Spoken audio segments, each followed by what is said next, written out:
Hello everyone, today I am presenting IOL stuck in Injector what next, and this is a situation which many of us encounter in our surgery, and sometimes it becomes difficult to deal with such a situation because one of the haptics is actually stuck in the injector and we are not sure how to bring that out, and many times even if we attempt bringing that haptic out, the haptic is broken, and then there is a question in mind whether to implant the same lens or we should change the lens. So in this case again, I would be dealing with one such situation where I had that IOL stuck in the injector, and then I tried to bring that haptic out, and let's see what happened and how I managed this case in this video.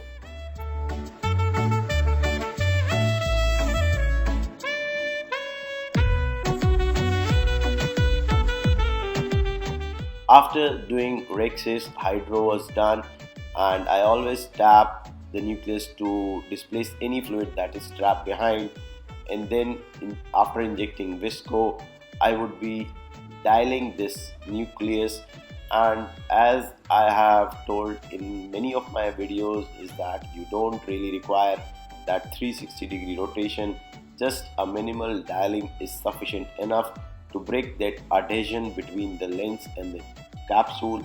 And now see, after doing that minimal dialing, I would be going inside with irrigation on, and now my phaco probe is into the anterior chamber. And this case again, I would be doing a direct chop. A direct chop has got several advantages, that you actually require less of energy to chop, and it is quite zonule friendly, and you are able to continue with phaco and with minimal energy consumption. And see how nicely you can just break this nucleus into pieces, and then you can emulsify each piece one by one and complete your emulsification process.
I always implant my intraocular lens under hydroimplantation, and now you can see here the leading haptic went into the bag but the trailing haptic got stuck. And as I tried to withdraw my injector back, the haptic was still engaged into the injector. And this is a slow motion video. I've made this into slow motion just to demonstrate its movement. Now with my other hand, I am injecting visco into the anterior chamber. The idea is to protect endothelium and to push back posterior capsule. Now I am just trying to cut that sleeve of the injector with the help of a side port blade. Some people do it with a 15 number blade. The idea is to split that sleeve so that the haptic which is there stuck in the injector could be taken out easily. But even if you are doing this, at times what happens, even though the haptic that comes out easily, the tip is broken, and that is what really happened in this case. You can see how nicely I am able to split that sleeve, and now I thought I would be splitting it again into and another direction, I mean from another direction. But now I thought that let me try to pull this haptic gently with the help of a forceps. I used IOL holding forceps for the same, and you can see how easily I was able to just pull this haptic out. But as this haptic was out, I realized that the tip was broken. Now there were questions in my mind whether this IOL can be implanted or not. But as you can see that the haptic which is broken, the width between the haptics, it appears almost the same. There is not much of a difference. Now I would be showing this in a simple uh, calculation which I did just to demonstrate. See, A and B lines are the same lines, they are of equal dimension, and that shows the width of the haptics on both the sides.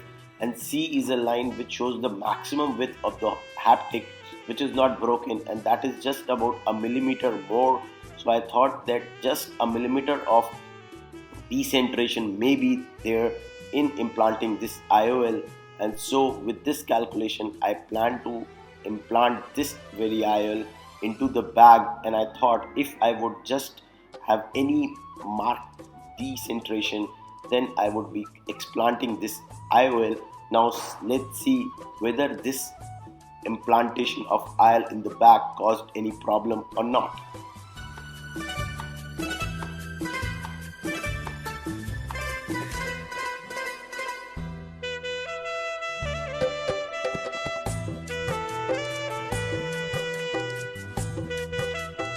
The way IOL had opened into the anterior chamber, it was inverted, so I had to invert it back into its normal position. But see, the leading haptic which was inside the bag, it was kind of twisted, so I had to manipulate this IOL a little to straighten that haptic. Now you can see as I would be pulling this optic to one side, now you can see that the haptic was twisted, and now it was brought back into its normal position, and now the leading haptic went into the bag, and now I am repositing the trailing haptic into the bag, and you can see that the IOL is well centered. It is not moving to any side even a millimeter of it. And that rough calculation which I used to demonstrate this IOL implantation, that it would not cause much of a problem.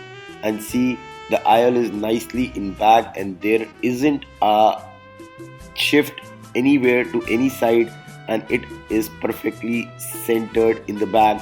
So if the haptic is broken, the take home message is, so if the haptic is broken and still that maximum width of the haptic is still there and it is left, you can just implant that intraocular lens in the bag and observe for any decentration.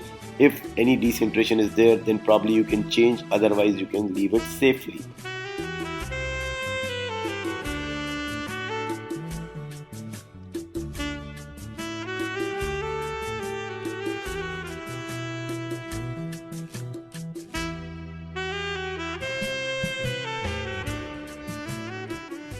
Thank you for watching this video.